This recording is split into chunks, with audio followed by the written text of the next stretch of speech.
hit making. And I think it's very interesting that we spoke about in the club going diamond, this, that, and the third. Cool.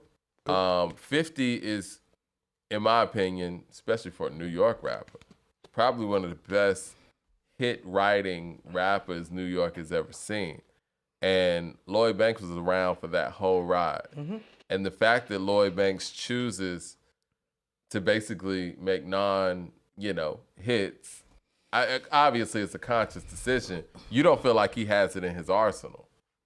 He never really did. It was never really part of his arsenal. I think it's his voice. It has something to do with it, but he was never a hit-making type of artist. People forget that when Lloyd Banks was at his peak, it was on some mixtape punchline shit. It was never on some hit-making ability type stuff. So it's like, I don't have expectations for him to make those type of records. I think this era fits him well. It does. And I think that's why we're getting so much of an output from him in this era. So I say this respectfully because I do like Lloyd, and I like the work that he's been putting in and the work that he's been doing. I really do. I respect it. Not too many people laid off like he did and came back and have come back strong, consistently putting out material. Right. But let's just keep it funky and let's keep it in his borough, okay? The style of music that he's making from Southside Jamaica, Queens. Style of music that he's making, well, that's more of that Mobb Deep street shit, right? Yeah. It's not Mobb Deep level though, now is it? No. Okay, so that would be the problem when I'm saying it's just good. It's like, oh no, I know who you are. I know what borough you're from. And this is what I'm saying. Like, hold on, let's scale it back. Let's not even go Mobb Deep. That might be unrealistic expectations. When you're talking about 50 the hit maker, forget 50 the hit maker.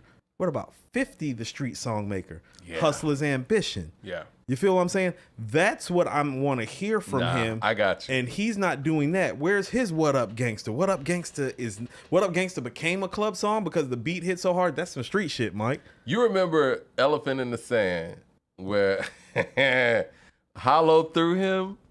Man, where he's taking the Crust Groove shit.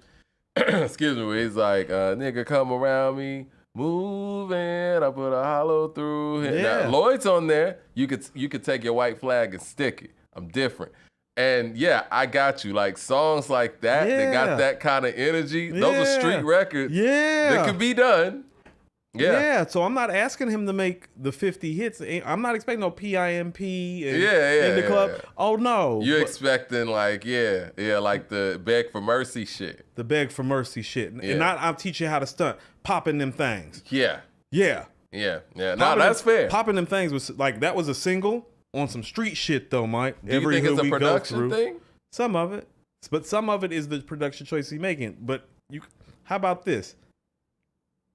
For as many great hooks as 50 gave himself, he gave equal weight to his crew. He did.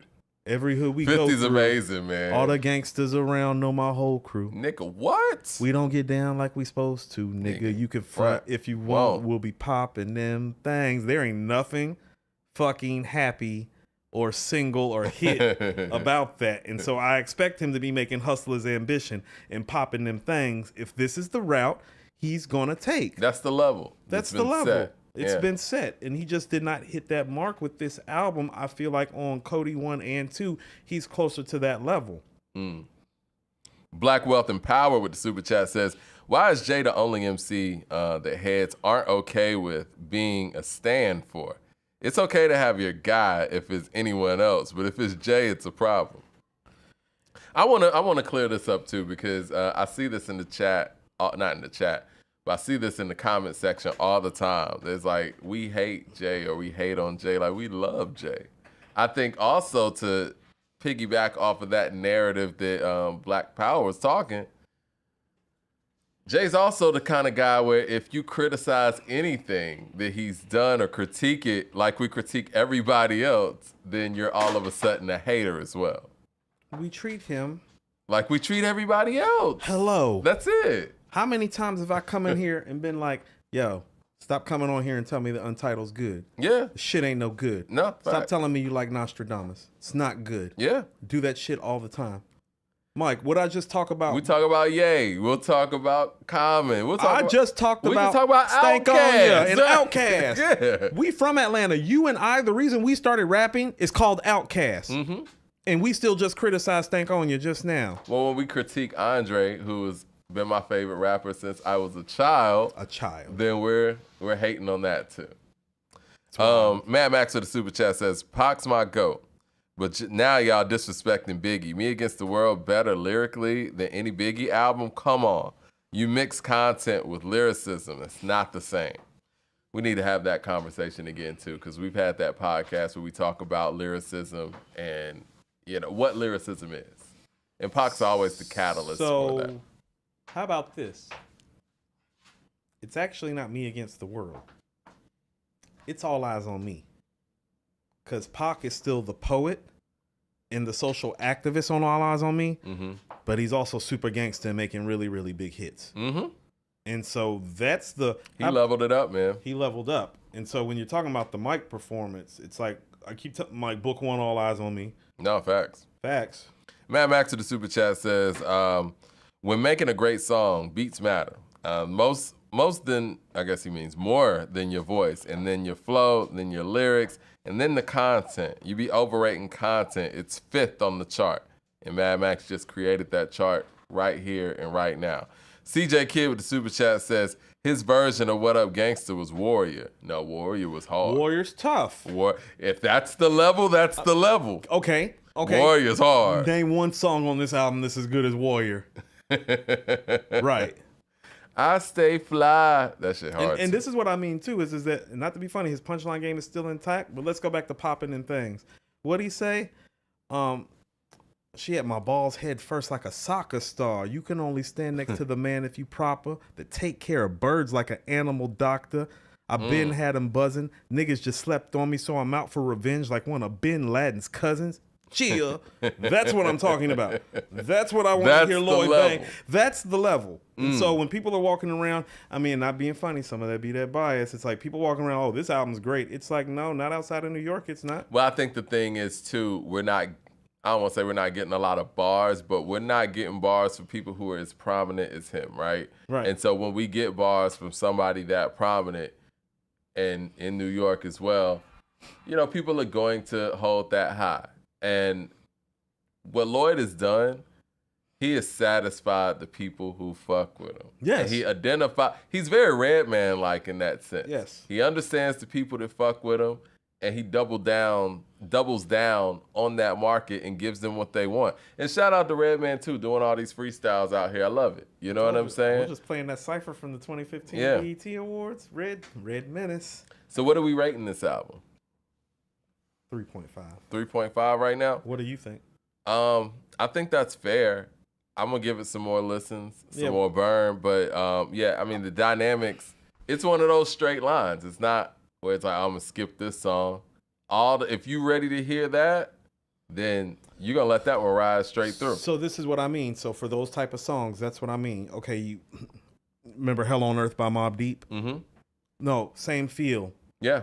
But the execution of the songs, Mike, Bloodsport, Drop a Gem on Them, Nighttime Vultures, G.O.D. Part 3, Hell on Earth, Give It Up Fast, Still Shining, Apostles Warning. It's like, no, it's all in that same vein. Those records are fucking great.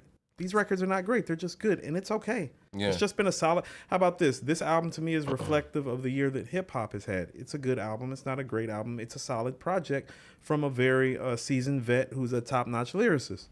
CJ Kid with the super chat says, my last super chat for the night, but I still keep wishing for you guys and Dead End Hip Hop one day to collabo. Don't worry, I tell them the same thing. Well, we got to reach out to them, and we'll tell them CJ Kid sent us. We appreciate your last super chat. I guess CJ Kid ran out of money on us tonight. I had to run to work or something, too. Yeah, no, it's all good. Stay tuned, and yeah, we're going to, we should reach out to Dead End Hip Hop. Shout out to them. They do great work. Top 5 segment. Do you have a top 5 for today? I was thinking, based on the Lloyd Banks thing, I was thinking like top 5 G-Unit songs, like from the collective, like from the run, like with all of them on it, or from pieces of the album with features. I was thinking like, what are your favorite 5 G-Unit songs from that era? Because I was thinking about, and I didn't have them in any particular order. First thing I thought about was Bonafide Hustler off Buck's album. It's a hard record. Thought about Popping Them Things. Popping Them Things, it's great. What else do we got? I think Hate It or Love It. Do you count Out of Control with Mobb Deep? That doesn't feel like a G Unit song per se. That beat is insane. That beat is crazy. That beat is It's insane. Mobb Deep. I'm gonna give it to him because it's Mobb's last real That record. shit is Dr. Dre. That's the if somebody asked me what's the last Dr. Dre beat where you was like, yo, oh my god, I think that's that one. It's Mobb Deep rapping over Dr. Dre. Yeah, 50 on the don't really think about it like that. It's pretty special. It's pretty special. We can go Out of Control. So are you cool with Bonafide Hustler popping them things and Hate It or Love It? Or do you think How We Do is better than Hate It or Love It? I think How We Do is better than Hate It or Love It. That's the conversation I was having. So we can go How We Do, Bonafide Hustler. One of my favorite Popping them things. One of my favorite posse Out of cuts Control? they did was the 300 shots. I think it was. Was it 300 shots? The one with Mace and No, that and didn't the count. one with Yayo's on there, Prodigy's on there. There's a lot of people on there. I was thinking about the and this may seem crazy. The what's the record? I Know You Don't Love Me. Yeah, that is a posse. Yeah, that's a dope record. Yeah, that shit cold. Yeah. So that was the top 5 that I wanted to do today. Top 5 G Unit like compilation tracks. So and Game was part of G Unit. That's why I was like, well, no, How We Do or Hate It or Love It would be in there. Bonafide Hustler off Young Buck's album, like it's You gonna make me go listen to that tonight. I'm a bona fide hustler. Nigga, get out of line. I cut ya. Me, I'm about my paper. It's fuck ya. If you play games with mine, I come at you from behind with my 9. They say heaven's for church goers and hell's for the heathen. So I'ma just ball the fuck out while I'm breathing. Eighth after eighth. What you know about that fast flip? Oh yeah, he's crazy on there.